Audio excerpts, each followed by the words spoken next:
करुणाशंकर मिश्र जी के शुभ हाथों से ब्राह्मण गौरव आदरणीय अखिलेश पांडे जी।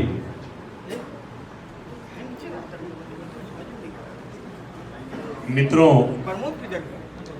आज ये ब्राह्मण एकता मंच के तत्वधान में हम उपस्थित हुए हैं और थोड़ी मेरे गले में प्रॉब्लम हो गई 2-3 दिनों से, तो बोलने को कुछ खास रहा नहीं, क्योंकि हमारे पहले जितने भी पूर्व के वक्ताओं ने जो अपनी बातें रखी वो बहुत ज्ञानवर्धक थी, हमारे समाज के लायक थी। मैं आज इस मंच के माध्यम से बहुत बहुत धन्यवाद देना चाहता हूं और अभिनंदन करना चाहता हूं आदरणीय शंभुनाथ मिश्र जी को, जिन्होंने हम सबको यहां पर इकट्ठा करने का काम किया है। और मेरे जैसे प्राणी, मैं अपना गलती स्वीकार करता हूं कि इन्होंने पिछले 2 सालों से प्रयास किया कि मैं आऊं और अपने परिवार के बीच आकर मिलूं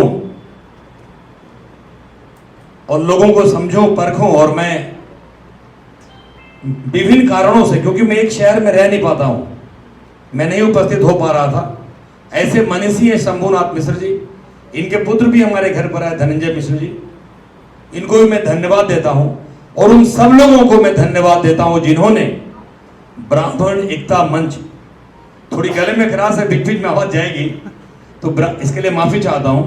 ब्राह्मण एकता मंच को बनाने में और ब्राह्मणों को इकट्ठा करने में और इस मुंबई जैसे महानगर में समस्त ब्राह्मणों को एक छत के नीचे लाकर, लोग कहते हैं ब्राह्मण एक साथ खड़े नहीं होते, क्योंकि शेर की कोई सभा नहीं होती, उस तरह ब्राह्मणों का कोई फौज नहीं होता।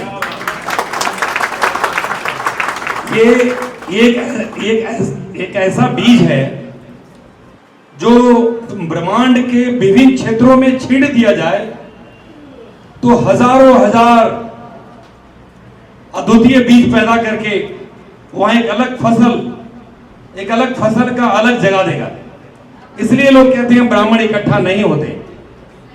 एक जमाना था कि हमें इकट्ठा होने की जरूरत नहीं थी, लेकिन हमारे सम्माननीय गार्जियन बैठे हैं, इन्होंने कहा कि नहीं,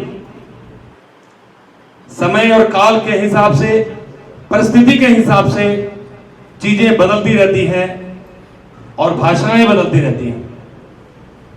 देखिए, पूरे ब्रह्मांड का भाषा था संस्कृत और सारे ब्राह्मण संस्कृत बोलते थे, लेकिन थोड़ा हमें उदार बनना पड़ेगा। हमने क्या किया, हमने सोचा कि ब्राह्मणों का ही भाषा है संस्कृत, इसे बांट देंगे, लोग सीख जाएंगे, लोग विद्वान बन जाएंगे। ऐसी गलतफहमी करके हम अपनी भाषा को इतना समझ दिए कि विश्व में हमारी जैसी भाषा लगभग खत्म के कगार पे है। और हम भी, कोई भोजपुरी बोलता है, कोई अवधी बोलता है, कोई अंगिका बोलता है, कोई मराठी बोलता है, हम विभिन्न भाषाओं में बट गए मूल संस्कृत छोड़कर। और एक छोटे से ट्राइब थे जो ब्रिटेन में रहते थे, वो ट्राइब थे छोटे आदिवासी, जिनको आज हम अंग्रेज कहते हैं। और अंग्रेजी बोलना हमारा सम्मान लगता है। जो HAND हैंड बोलते हैं और HAUR हावर नहीं बोल के हावर बोलते हैं, जिनको उच्चारण भी ठीक से नहीं करने आता, ऐसी भाषा उन्होंने अपनी भाषा का विकास किया, जन जन तक पहुंचाया, संकुचित विचार नहीं रखा और पूरे ब्रह्मांड में फैल गए। मुट्ठी भर लोग पूरे विश्व में शासन किए। तो इससे हमें शिक्षा लेने की जरूरत है। मैं ज्यादा नहीं बोल रहा हूं, माफी चाहता हूं। संस्कृत को हमने छोटा बनाकर खत्म किया। अब हमें जरूरत है, ब्राह्मण एकता मंच के माध्यम से बोलना चाहता हूं कि जो भी हमारे लोग हैं, जहां पर हैं, वहां के भी लोकल लोगों को जोड़ें, महाराष्ट्र के भी ब्राह्मणों को जोड़ें। आप, जरूरत है यहां के भी लोगों को जोड़ने का। यहाँ जो हम लोग बैठे हैं, मैक्सिमम पांडे, त्रिपाठी, तिवारी, दुबे, चौबे, छब्बे, मतलब हम लोग ही यूपी, बिहार, झारखंड, मध्य प्रदेश वाले लोग हैं। जरूरत है हम जहां रहते हैं वहां के भी समाज को अपने साथ लेके चलने का। वो लोग भी आपके साथ आएंगे, आपका संगठन बहुत मजबूत होगा। दूसरी बात, मैं ये बताना चाहता हूं कि देखिए, एक बात और भी कहा गया है, संस्कृत में नहीं जानता हूं, सुनते आता हूं, संगे शक्ति युगे युगे। हम जहां पर हैं, जिस जगह पे हैं, चाहे हम प्रधानमंत्री कार्यालय में हैं या एक चपरासी हैं, हमें हमेशा दिमाग में रखना चाहिए कि हमारा एक गरीब भाई जिस समाज से हम आते हैं, मुझे ये कहने में जरा भी दुख नहीं होगा कि लगभग जितने भी ब्राह्मण हैं 95% लोग आज या 3 पीढ़ी पहले या 5 पीढ़ी पहले पूजा पाठ वाले या छोटे किसान ऐसे ही परिवार से आते होंगे और वहां से ही अपना स्थान बनाया होगा। तो हमारा जो बैकग्राउंड है विद्वता का रहा है, हम जन्म से ही विद्वान होते हैं। कोई शिक्षा उच्च प्राप्त कर ले और कोई नहीं भी करे तो भी उनके अंदर विद्या की विभूति होती है, लेकिन हम आर्थिक रूप से बहुत पिछड़े हैं। आज भी हमारा समाज आर्थिक रूप से बहुत ही पिछड़ा है। तो हमें ये हमेशा सोचना चाहिए कि हमारे समाज का कोई भी व्यक्ति कहीं भी मिल जाए, जरूरत नहीं है बताने की कि आप उसको उसके जाति के लिए मदद कर रहे हैं, लेकिन कहीं ना कहीं उस पर आपको ध्यान देना चाहिए। इसी से आपका समाज आगे बढ़ेगा। मैं भी, हमारा झारखंड में जहां से प्रेम प्रकाश पांडे जी आते हैं, बहुत ही अच्छे वक्ता है। हमारा नाम इन्होंने इतना बार लिया कि मुझे भी खराब लगने लगा। हमारा वहां स्टील प्लांट है।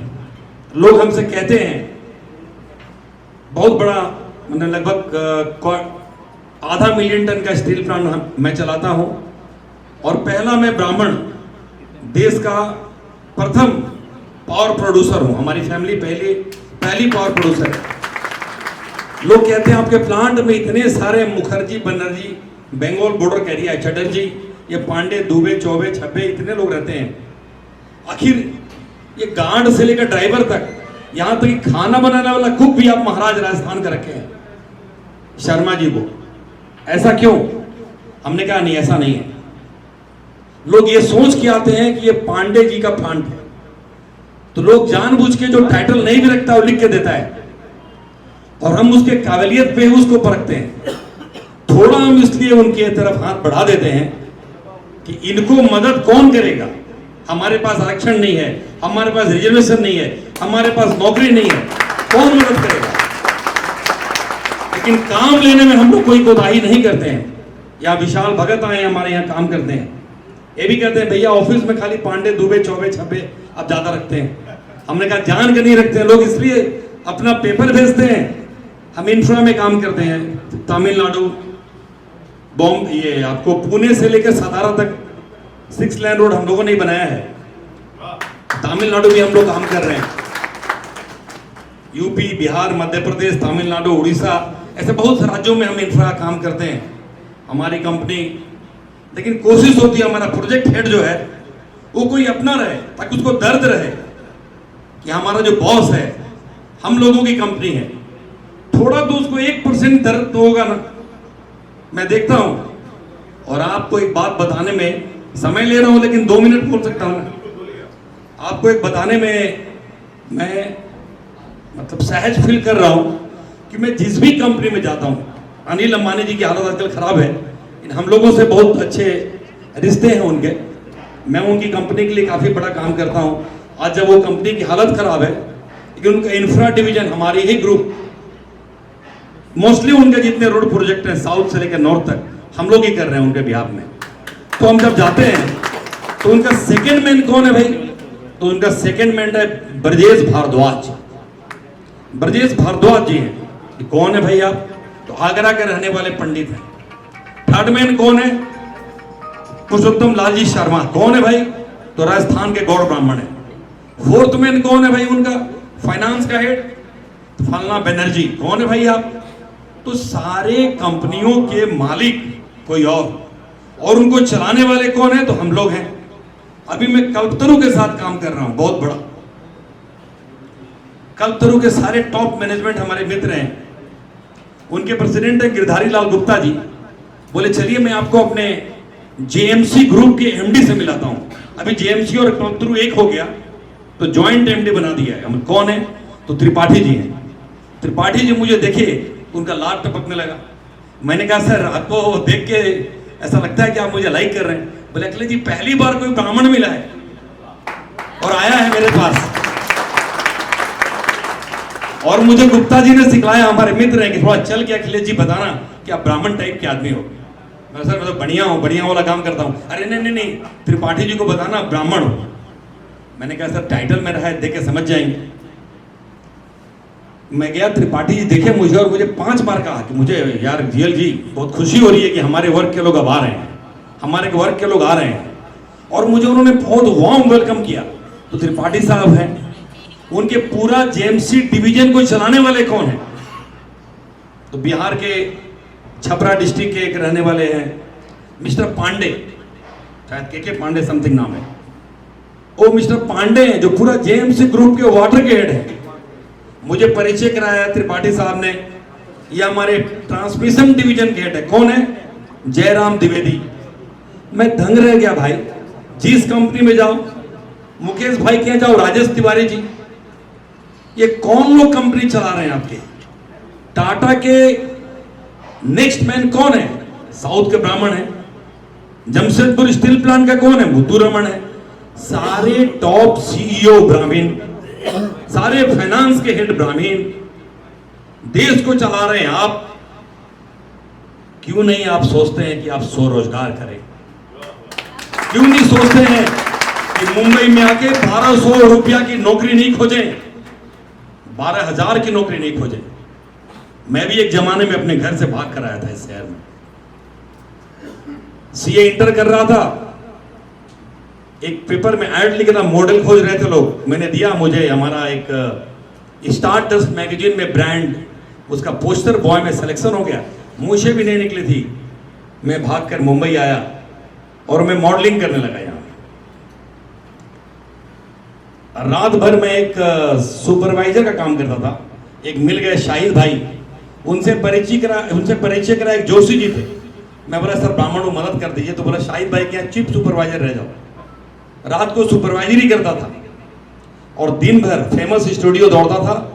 अच्छा मॉडल हो गया, पैसे भी अच्छे कमाए। मैंने सीआरएम वगैरह बहुत सारे कंपनी के मैं ब्रांड एम्बेसडर रहा, टाटा का भी ब्रांड एम्बेसडर रहा। 20-25 करोड़ रुपया कमाए मैंने मॉडलिंग से भी, और कुछ फिल्मों भी किया, जैसे हीरो में ईशा देवल, प्रिया गिल, ऐसे सारी हीरोइनों का नायक भी रहा। हमारी एक फिल्म आई थी पिया तो से नैना लागे 2004 में, जो मॉरिशस में रिलीज हुई थी। नदिया के पार के जैसे मूवी थी। लोगों ने, बालकृष्ण और उनके वो गजेंद्र सिंह जी हैं, उन्होंने बनाया था मुझे हीरो लेकर। लेकिन लोगों ने बिहार और यूपी में रिजेक्ट किया। गोरखपुर में मैं खुद ही प्रीमियर देख के निकला तो लोगों ने कहा कि ये तो हीरो जो बोलने के स्टाइल है वो पंजाबी लगता है। तो थोड़ा, और लेकिन हमारा लुधियाना में 1 साल चली मूवी और मॉरिशस में 3 साल मूवी हमारी चली। तो वहाँ के राष्ट्रपति ने मुझे बुलाया और मुझे वहाँ का, अभी भी मैं, मुझे वहाँ विशेष दर्जा प्राप्त हूँ। मुझे स्टेट गेस्ट के रूम से उन्होंने सम्मानित किया सर अनिरुद्ध जगन्नाथ जी ने, और भोजपुरी सम्राट से सम्मानित किया। अमित जी को यहाँ से बुलाए थे वो लोग, अमित जी ने वो सम्मान दिया मुझे। तो मैं भोजपुरी सम्राट मिल गया। मैं बोला हो गया फिल्म में काम, अब इसको ऊपर नहीं करना चाहिए, क्योंकि मेरे बिजनेस थे और मैं बिजनेस फैमिली से रहा था। तो मैं बता रहा हूँ कि मैं शुरुआत किया था 1500 रुपया की नौकरी से, लेकिन मेरे दिमाग में था, चूंकि मेरी फैमिली का बैकग्राउंड था बिजनेस, दादाजी मेयर हुआ करते थे, चूना पत्थर का माइंस था, तो बिजनेस, तो मुझे था कि मैं चाय बेचूंगा लेकिन चाकरी नहीं करूंगा। मैं माफी चाहता हूं, कोई ब्राह्मण बुरा मत माने, नौकरी करना बुरी बात नहीं, मैं खुद ही नौकरी किया हूं। और मेरे दादाजी भी रेलवे के क्लास 1 ऑफिसर थे, बाद में रिजाइन मार के फ्रीडम फाइटर बन गए थे। मैं आपको कहता हूं, आप मुंबई आइए कभी या कहीं जाइए, कोशिश कीजिए कि चाय बेचिए, समोसे बेचिए, ऑटो चलाइए, नौकरी मत मांगिए। ये अंतिम कोशिश कीजिए नौकरी मांगने की। चाय बेच के आप बड़ा बन जाइएगा। देखिए कितना गौरवान्वित वर्ग है हमारा, कहने में हमको चुकना नहीं चाहिए। बनिया, उपाध्याय जी आप सहमत होंगे, जो बनिया कम्युनिटी वो कभी नौकरी नहीं करता, चाय समोसा बेच के होटल खोल देता है। और आज तक आपने सुना है किसी अग्रवाल भाई ने बोला होगा कि आरक्षण चाहिए? ब्राह्मण लोग एक बार मुझे बुलाया था दिल्ली में, घाईसास गुरु जी हैं, पुणे में रहते हैं, तो मुझे कहा कि अखिलेश जी आपको आना होगा, करीब 50,000 ब्राह्मण जुटेंगे, ब्राह्मण नौकरी की मांग ये आरक्षण की मांग करेंगे। मैं नहीं, जिस दिन हमारे कम्युनिटी को आरक्षण की जरूरत पड़ गई उस दिन हमारी कम्युनिटी खत्म हो जाएगी, नाम मिट जाएगा। हम लाखों सालों से संघर्ष करते हुए यहां पहुंचे हैं और आज भी ये देश में चाहे ब्रजेश मिश्र हो या कोई गवर्नमेंट हो, या आज भी आपके एक और हमारे मोदी सरकार में मिश्र जी हैं, हाँ पीके मिश्रा जी, आज भी चाहे डोभाल साहब हो, आज भी देश को आप ही चलाते हैं। चाहे फाइनेंस मिनिस्टर सीतारमण हो या रोड को चमत्कार करने वाले भारत की गौरवान्वित विकास जिसको मोदी जी भाषण देते हैं उसको दर्शाने वाले माननीय नितिन गडकरी जी हो, आज भी आपके ही लोग देश की संरचना में अपने को पिरोए हुए हैं। और मित्रों एक बात और, ब्राह्मण कभी पैसा के आगे अपना सम्मान नहीं बेचता। ये ऐसी कम्युनिटी है जो अपने मान और सम्मान के लिए सब कुछ लुटा देती है। तो कभी भी ब्राह्मण जगेगा तो देश जगेगा। ब्राह्मण कोई जाति से ज्यादा एक विचार है, ब्राह्मण एक सोच है। मैं अपने बेटे को लाया, आदित्य है बैठा हुआ, मैंने कहा चलो एक ऐसा जगह ले जा रहा हूं जहां तुम्हारे परिवार के लोग बैठेंगे। मैं खुद ही नहीं जा पाता हूं, चलो उसको लेकर आया। आप सबों के बीच इसको आने का मौका मिलेगा। हम एक विचार है, हम एक व्यवस्था है, हम एक सोच है। मैं जानबूझकर इस मंच का उपयोग कर रहा हूं। मैं ये मैसेज देना चाहता हूं हर अपने बड़े भाइयों को, आदरणीयों को, अपने मनुष्यों को, जो आप सब हमसे विद्वान, हमसे अधिक समाज में समय देने वाले और समाज के लिए सोचने वाले लोग हैं। आप हमेशा लक्ष्य बनाएं कि आप कोई ना कोई स्वरोजगार करें। कोई रोजगार छोटा नहीं होता है। रोजगार के माध्यम से आप देश में राज कर सकते हैं, समाज पे राज कर सकते हैं और अपना नसीब बदल सकते हैं। देखिए उपाध्याय जी हैं, अभी इन्होंने कहा कि राज्यसभा जाने वाले थे, ये लगे हुए हैं अपने क्षेत्र में। इसी तरह लगे रहिए, आपको प्राप्ति होगी। हर व्यक्ति को प्राप्त होता है, जो स्वरोजगारी होता है उसको लक्ष्य की प्राप्ति निश्चित तौर पे होती है। देखिए अग्रवाल को, जिसको मैं बता रहा था, पूरे भारत में देखिए सारे अग्रवाल सबसे बड़े आदमी होते हैं। मुंबई में बड़े लोग कौन है? बढ़िया लोग हैं। आप यूपी में जाइए, बड़े लोग कौन है? बढ़िया लोग हैं। तो मैं भी यही कहना चाहता हूं मित्रों, समय का अभाव है। बहुत बहुत धन्यवाद। पहले मॉडल, एक्टर और एक बहुत बड़े बिजनेसमैन, आज यहाँ पे आपको ब्राह्मण गौरव से सम्मान दिया गया है, क्या कुछ कहना चाहेंगे? देखिए, मैं समझता हूँ ये गौरव मेरा नहीं, समाज का गौरव है। और समाज ने मुझे ये गौरव देकर मुझे सम्मानित किया है। इसके लिए मैं अपने समाज को बहुत बहुत तहे दिल से साधुवाद देता हूँ, धन्यवाद देता हूँ। सर, जैसा मुझे पता है शुरुआती जीवन में आप आए, छोटी सी नौकरी किए, बहुत स्ट्रगल किए, मॉडलिंग किए, इसके बाद धीरे धीरे बहुत बड़े मुकाम पे फिल्म इंडस्ट्री में भी आपने कदम रखा और पहुँचे। तो थोड़ा सा अपने संघर्ष की कहानी शेयर करना चाहेंगे? सर, कोई संघर्ष नहीं है, ये हर व्यक्ति के जीवन में एक मतलब एक गाथा है, एक सफ़र है। इस तरह बच्चा पैदा होता है, बड़ा होता है, जवान होता है, फिर अधेड़ होता है, बुजुर्ग होता है और अपने धाम को चले जाता है। उसी तरह पूरा जीवन का जो एक संघर्ष है मानव का। मैं मुंबई आया, बचपन से ही था कि मैं कोई फिल्म इंडस्ट्री में जाऊंगा, लेकिन मेरा एक ही मकसद था, मैं स्वरोजगार करूंगा, लोगों को काम दूंगा, समाज में एक मुकाम बनाऊंगा। यही सोच के मैं बॉम्बे में मॉडलिंग की दुनिया में कदम रखा और मेरा सिलेक्शन हो गया। सिलेक्शन के माध्यम से आया, लेकिन संघर्ष उस ज़माने में बहुत बड़ी हुआ करती थी। रात भर मैं नौकरी करता था, सिक्योरिटी में नौकरी करता था, सुपरवाइजरी करता था गार्ड कंपनी में, और दिन में मैं संघर्ष करके शाम को रैंप वॉक करता था, मॉडलिंग करता था। ऐसे करके मैंने संघर्ष स्टार्ट किए और मॉडलिंग में काफ़ी मैंने नाम कमाया, बहुत सारे बड़े बड़े ब्रांड एम्बेसडर बना। लेकिन मेरा हमेशा दिमाग जो है वो व्यापार की तरफ था कि इसका एक अंत है, इसका एक टाइम है। कुछ हमारे मित्रों ने मुझे फिल्म के लिए प्रेरित किया कि मैं फिल्म करूं। कुछ बड़े बैनर करे, मैंने as a hero, as a अभिनेता मैंने फिल्म भी की। हमारी फिल्में अच्छी चली भी, उसमें एक मील का पत्थर साबित हुई मेरी मूवी गई प्रिया गिल के साथ, पिया तो से नैना लागे। ये बहुत नाम कमाई। मॉरिशस में 3 साल चली, घाना, वियतनाम, पंजाब और कई देशों में चली, नेपाल में चली। अंत में मैं अपने पड़ाव की तरफ आगे बढ़ गया और व्यापार में लग गया। तो भोजपुरी सम्राट का अवार्ड मिल गया। मुझे लगा इसके आगे अब जहाँ और नहीं है, इसको यहीं एंड करना चाहिए। अभी भी एक कलाकार हूँ, अंत कलम में अंत जो हमारा है वो एक कलाकार का ही है। मेरा बेटा आदित्य है, मैं चाहता हूँ ये भी कला के क्षेत्र में कुछ करे और मैं व्यवसाय को अपनाए और व्यवसाय में आगे बढ़ते हुए आप सबों की, समाज की नित्य प्रतिदिन सेवा कर रहा हूँ। सर उद्योग की बात करें, आप शिखर पे हैं, शून्य से शिखर तक आपने सफर तय किया है। आज शिखर पे हैं और कहीं न कहीं लोगों के लिए मिसाल बन गए हैं, लोगों के लिए एक कहावत बन गए हैं कि हाँ अखिलेश पांडे जी। थोड़ा सा आपकी जो कंपनी है जो सड़कों का निर्माण करती है उसके बारे में क्या जानते हैं? सर अल्ट्रा शक्ति के नाम से हम स्टील बनाते हैं और बनाते हैं, बिजली पैदा करते हैं और ट्यूब बनाते हैं, पाइप बनाते हैं, सरिया बनाते हैं और उस सरिया को लगा के हम रोड बनाते हैं। राज केसरी प्रोजेक्ट्स लिमिटेड और कौशल इंजीनियरिंग लिमिटेड, ये 2 हमारी कंपनियां हैं जो देश की अग्रणी कंपनी रिलायंस इंफ्रा के साथ, कैनन डंजरली के साथ सड़क का निर्माण कर रही है और पूरे देश में हम सड़क बना रहे हैं। तमिलनाडु, महाराष्ट्र, बिहार, झारखंड, उड़ीसा, ऐसे और कई राज्यों में हम सड़क बना रहे हैं और लगे हुए हैं देश के में कंधे में कंधा मिलाकर इंफ्रा डेवलपमेंट का काम, रोजगार देने के काम में लगे हुए हैं।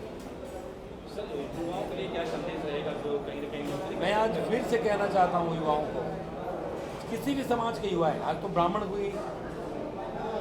विचार मंच का बैठक था, ब्राह्मण एकता मंच का। ब्राह्मण इसलिए क्योंकि ब्राह्मण एक विचार है और ब्राह्मण जगेगा तो समाज जगेगा, समाज जगेगा तो राष्ट्र जगेगा और राष्ट्र जगेगा वो भारत तो विश्व जगेगा। हमेशा ब्राह्मणों ने अपना नहीं, समाज के उत्थान के लिए काम किया है, सारे वर्गों के लिए काम किया है।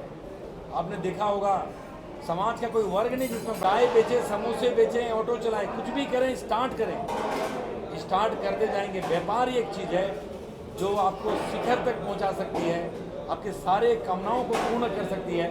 उसका एक ही माध्यम है स्वरोजगार। द्विवेदी जी आप भी हिंदू संगठन चलाते हैं, लाखों की संख्या में आपके फॉलोअर हैं और 10 मिनट से अधिक का स्पीच रहा पांडे सर का, तो उनकी स्पीच से कितना सहमत हैं आप और क्या कुछ कहना चाहेंगे? मैं 100% सहमत हूँ क्योंकि पांडे जी ने जो बात की है वो जीवन की वास्तविकता के तहत की है और समाज के लोगों को आगे बढ़ना है तो नौकरी करने वाला हर व्यक्ति शूद्र है। जो शूद्र की परिभाषा है वही नौकरी है।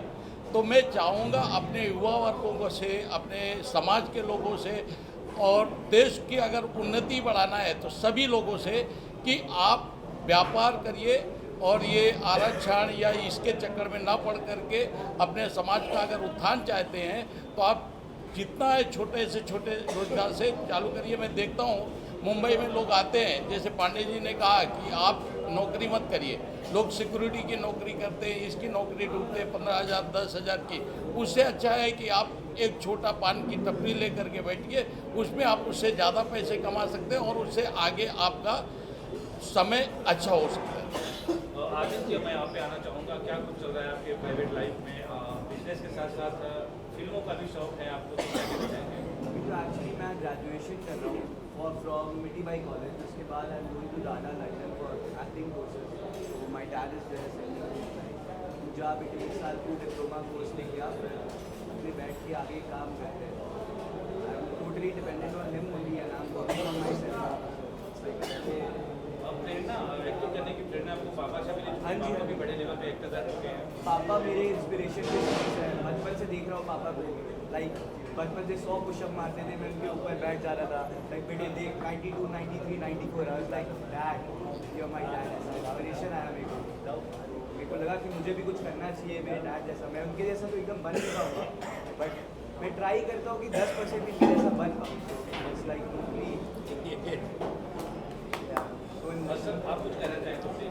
नहीं, बस मैं आप सबों से यही आज आप लोगों को धन्यवाद देता हूँ, प्रेस मीडिया के लोगों को, कि आप समाज के ऐसे लोगों का जो जन जन तक पहुंच नहीं सकते, जो पब्लिक तक जा नहीं सकते, उन लोगों की आवाज़ हैं आप समाज के सच्चे आवाज़ बने रहिए और हमारे जैसे छोटे लोगों को समाज तक पहुंचाते रहिए।